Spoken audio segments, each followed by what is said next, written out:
Salut à tous, Dimitri, CryptoParadise.consulting. Ben voilà, je vous retrouve pour mon dernier jour en Europe.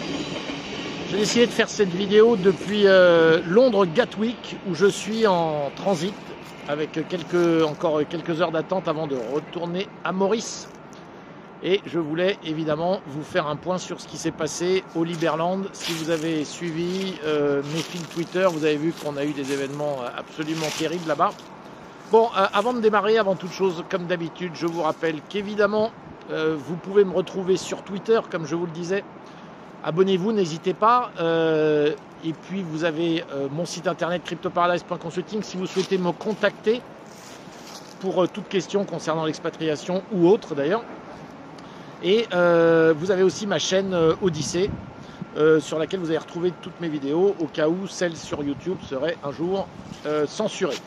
Je fais cette vidéo d'ailleurs et je crois que c'est la première vidéo que je fais depuis que j'ai passé 1000 abonnés. Donc merci à tous de vous abonner à cette chaîne. Ça a mis un petit peu longtemps à dépasser les 1000 abonnés, mais voilà, ça fait toujours plaisir de voir qu'on est suivi par une certaine catégorie de personnes qui finalement apprécient ce que je raconte. Alors aujourd'hui, je vais vous faire un petit point sur ce qui s'est passé au Liberland. J'avais fait des vidéos sur ma chaîne que vous allez retrouver, hein. Et puis évidemment au fil de cette vidéo je vais l'entrecouper avec pas mal d'images qui vont vous expliquer un petit peu ce que je raconte et puis vous montrer un petit peu ce qui s'est passé. Donc voilà, moi je suis aujourd'hui, nous sommes samedi le 23 septembre et moi je suis arrivé mardi dernier au Liberland, d'ailleurs avec mon fils que vous allez découvrir sur certaines images.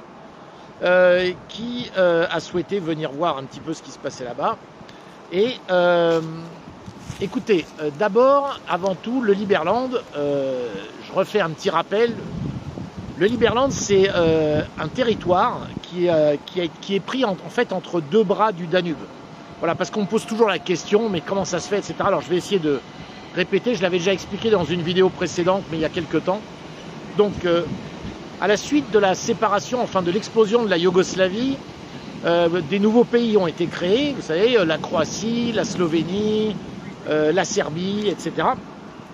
Bosnie, Monténégro, tous ces pays qui étaient en fait, qui faisaient partie de la Yougoslavie qui existait jusque dans les années 90. Alors on est allé les bombarder, hein, les Serbes, etc. Je ne vais pas vous refaire l'histoire. Mais en tout cas, il y a eu une guerre féroce et des batailles féroces entre tous ces gens qui sont devenus des ennemis alors qu'ils étaient finalement plutôt copains à l'époque de la Yougoslavie.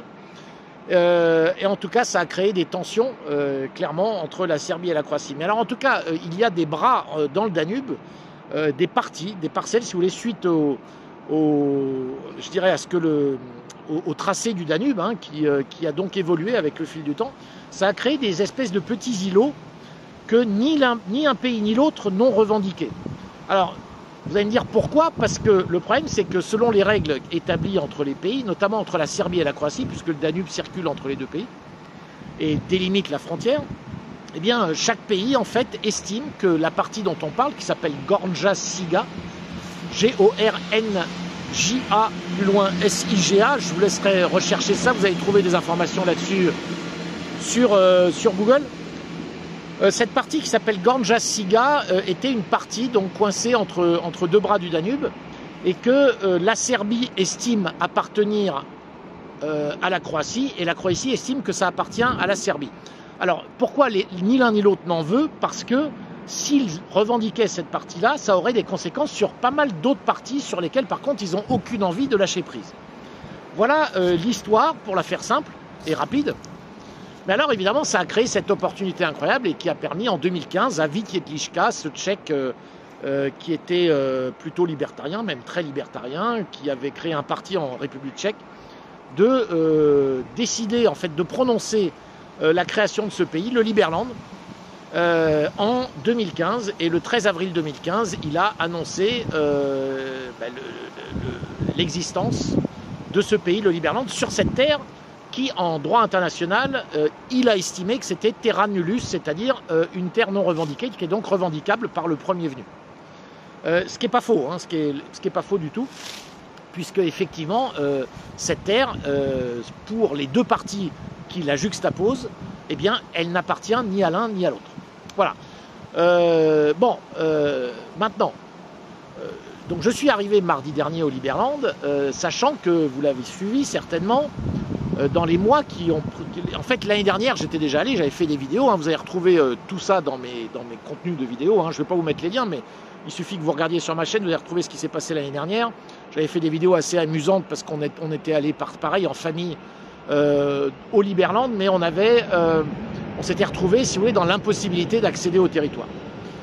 Il se trouve qu'à la suite d'une vidéo, et j'ai tout expliqué dans des vidéos précédentes, bon, là par contre je vous mets le lien au-dessus, là vous allez avoir la vidéo que j'ai faite il y a quelques mois qui vous explique comment, depuis le 7 août, le Liberland est ouvert et il a été possible pour des Liberlandais de venir s'y installer.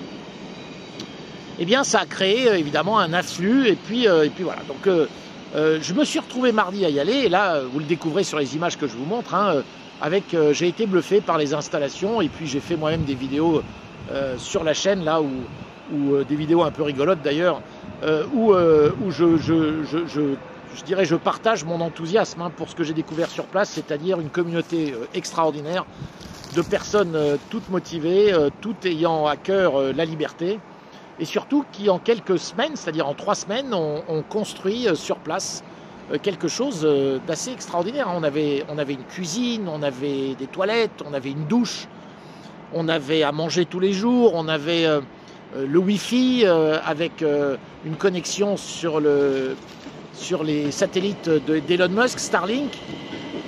Bref, on avait tout, et il y avait surtout 4 maisons qui ont été construites en des véritables petites maisons en bois, type gros abris de jardin, comme vous les trouvez dans des magasins type Leroy Merlin en France ou ailleurs, hein. Eh bien, des maisons tout à fait habitables et qui permettaient d'envisager un hiver serein. Et donc, tout ça m'avait rendu assez euphorique et assez optimiste sur ce qu'allait se passer.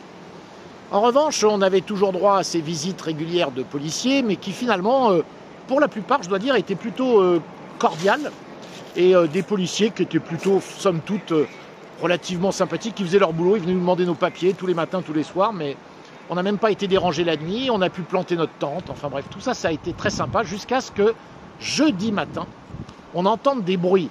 Alors absolument, et là encore, vous allez voir sur les images, hein, pendant que je vous parle, on entend des bruits complètement dingues, qui clairement sortaient de l'ordinaire, hein, puisque quand les flics venaient, si vous voulez, c'était un bruit d'une voiture, donc on entendait ça arriver. Là, on entend bruit de camion, tracteur, gros moteur, enfin bref. On sentait qu'il y avait quelque chose de très spécial qui était en train de se passer.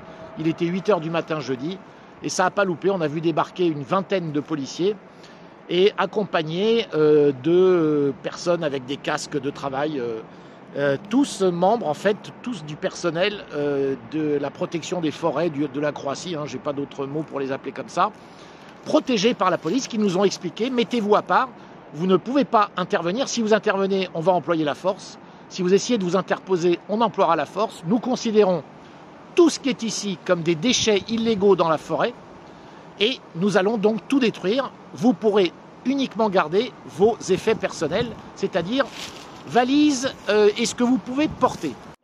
Can we have maybe 10 minutes to discuss? 2 minutes, personal things, documents, mobile phones, 2 minutes, time starts now. Alors ça a été un moment terrible, ça a été très dur de voir la destruction avec tractopelle, avec gros engins. Ils ont tout défoncé, il n'y a pas d'autre mot, les cabanes, nos antennes Wi-Fi, tout le matériel, les serveurs, ils ont tout arraché comme des gorées, tout mis dans des bennes, en nous expliquant que si on payait les contraventions qu'ils allaient nous mettre, on allait pouvoir récupérer ça, mais je vais vous dire 90% de tout le matériel est détruit. Donc, quels sont... Alors voilà, je vous montre les images, ça a été un peu dur. Il y a eu des larmes, hein, évidemment, il y a eu, pour certains, c'était quand même un moment difficile, même si... Finalement, on a gardé notre calme, hein, évidemment, on n'est pas intervenu, on ne s'est pas interposé, on a regardé tout ça. Ça a mis 2 h 30 hein, pour qu'ils détruisent tout. Et finalement, voilà, à la suite de ça, certains ont décidé de rester. Moi, j'avais déjà prévu de repartir. Bon, voilà, je suis assez, entre guillemets, content d'avoir vécu ça en direct, parce que j'étais quand même là-bas. Il se trouve que c'était le jour de mon anniversaire, c'était jeudi. Vous voyez, c'est une date que je ne vais pas oublier. Bon, mon fils Quentin est resté sur place, donc chapeau à lui, hein, il l'a décidé de lui-même, il n'avait pas envie d'abandonner ses équipes, en fait, on va dire cette communauté. Et puis de toute façon, il n'y a pas de danger réel, hein, si ce n'est le fait qu'évidemment le froid pourrait commencer à arriver, parce qu'on a eu un temps exceptionnel pendant tout le temps où on était là, vraiment très très belle météo, il faisait pratiquement 27-28 degrés tous les jours. Petite fraîcheur la nuit, mais tout ça était vraiment tout à fait supportable et absolument nickel pour le camping. Hein. En revanche, voilà, évidemment, ce qui se passe après ça, ça va éveiller beaucoup de questions et il va falloir s'interroger sur notre stratégie à venir pour notre pays, ce Liberland, qui, comme vous le voyez, ne plaît pas du tout à son voisinage. Alors, les Serbes, eux, évidemment, sont de l'autre côté du fleuve et donc n'interviennent pas du tout, ils ne sont même pas au courant de ce qui se passe. Ils ont une attitude très sympathique avec le Liberland. Vous savez, on a tout un village, un village diaspora, comme on l'appelle, Diaspora Village, qui s'appelle Ark Village, qui est de l'autre côté du Danube, donc qui est du côté serbe. Mais maintenant, pour aller au Liberland, il nous faut passer impérativement par l'espace Schengen. La Croatie a intégré l'espace Schengen. La Croatie fait maintenant partie de l'OTAN, de Schengen, de l'Union européenne, etc. Donc voilà, ils ont décidé de quand même intervenir sur un territoire qui clairement, au niveau national, n'importe quel homme politique croate vous dira que Gornja Siga ne leur appartient pas. Ils n'en veulent pas. Ils considèrent que c'est un territoire serbe. Les Serbes eux-mêmes disent qu'ils n'en veulent pas et ils considèrent que c'est un territoire croate.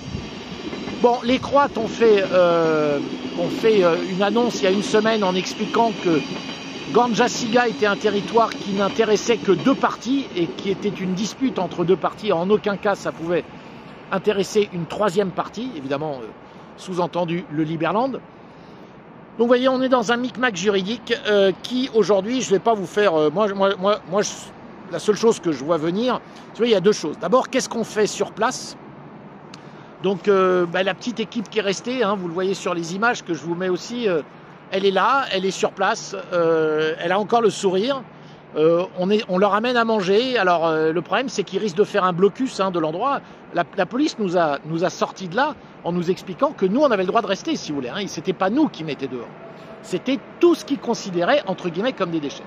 Alors la Croatie est donc intervenue en dehors de son territoire géographique, c'est quand même exceptionnel, ce qui est une entrave incroyable, hein, même... je dirais à nos propriétés qu'on avait construites. Hein. C'était quand même du matériel, il y en avait pour pas mal d'argent. Hein. Tout ça a été payé évidemment par le Liberland, mais néanmoins, c'était quand même, il y avait beaucoup de matériel aussi qui appartenait aux gens. Il y en a qui ont perdu des baffles, des enceintes, ils n'avaient pas eu le temps de les récupérer. Ils ont tout cassé, tout pris. Donc on est quand même sur une violation assez incroyable, je dirais, des droits fondamentaux d'individus. Maintenant, pour pouvoir aller porter ça devant des juridictions, ça va être assez compliqué. Évidemment, on a des équipes juridiques qui vont travailler là-dessus et qui font pas mal de travail en ce moment. Je peux vous dire que ça bouge beaucoup. Évidemment, on va essayer de faire une couverture médiatique. Vous voyez, rien qu'avec ce genre de vidéo, on va quand même être amené à en parler. Et puis, ça va faire le tour des réseaux, comme la vidéo de juin qui avait fait le tour des réseaux. Je pense que ça pourrait avoir des conséquences. Bien sûr, on va essayer d'alerter des médias, qui soient alternatifs ou qui soient même des médias on va dire, plus mainstream. Hein. Voilà, et puis, bien sûr, on va apporter un œil très attentif à ce qui se passe pour le reste de notre petite communauté qui est toujours sur place. Les purs et durs, les warriors, hein, ce sont les derniers qui sont sur place et qui ne veulent pas partir, car évidemment... quitter le Liberland risque évidemment d'être peut-être le début de la fin, enfin en tout cas le début de la fin pour ce côté pionnier, ce côté colonisation de notre pays. Parce que si l'hiver, mais avec l'hiver qui arrive, évidemment, rester au Liberland, ça va nécessiter de toute façon des installations à nouveau qui malheureusement ont toutes été détruites. Donc nous verrons ce qui va se passer, mais si jamais personne ne peut rester, évidemment, la question se pose, qu'est-ce qui se passera l'année prochaine? Est-ce qu'au printemps, on pourra s'y réinstaller? Rien n'est moins sûr, car évidemment, si les Croates font un blocus autour de l'île et décident, je ne sais pas par quel tour de passe-passe, d'empêcher les gens de passer, Ceci dit, j'ajoute immédiatement que il semble que même depuis cette opération, il n'empêche pas les gens de passer, en tout cas à pied, c'est-à-dire en bateau par le Danube. Ça devient un peu compliqué parce qu'ils nous ont emmerdés. On avait un bateau qui évidemment amenait le gros matériel, parce que par la route on ne peut y aller qu'en vélo. Il y a 8 km de vélo, ça vous l'avez vu dans ma vidéo précédente que j'ai faite. Et 8 km de vélo avec du gros matériel, c'est évidemment très très compliqué, hein. Donc en plus sur des chemins un peu chaotiques. Voilà, donc si on n'a plus le bateau, eh bien ça va se compliquer. On pourra amener que du matériel, je dirais, léger. Mais en tout cas, ça n'empêchera pas d'avoir des tentes et d'avoir de quoi manger. Voilà, pour que des pionniers, nos pionniers, nos premiers colons ne quittent pas le territoire, ce qui est quand même effectivement quelque chose qui semble important. Voilà, partir de là-bas et qu'il n'y ait plus personne pourrait quand même être assez ennuyeux. Même si, vous savez, tout ça ne prédit pas de ce que sera l'avenir. Il y a des équipes juridiques, comme je vous le disais, qui vont travailler becs et ongles et qui vont maintenant utiliser toutes les procédures possibles pour mettre la Croatie face à ses responsabilités. La question, c'est de quelle manière et auprès de quelle juridiction. Je crois qu'il va falloir qu'on passe par des juridictions en droit interne croate avant de pouvoir amener ça sur un niveau supérieur, c'est-à-dire au niveau de la Cour européenne, la Cour de justice européenne. Voilà, je voulais vous faire ce point sur le Liberland. Et puis, écoutez, je serai de retour à Maurice dès demain. Et évidemment, on se retrouvera pour des vidéos futures. D'ici là, portez-vous bien et à très bientôt.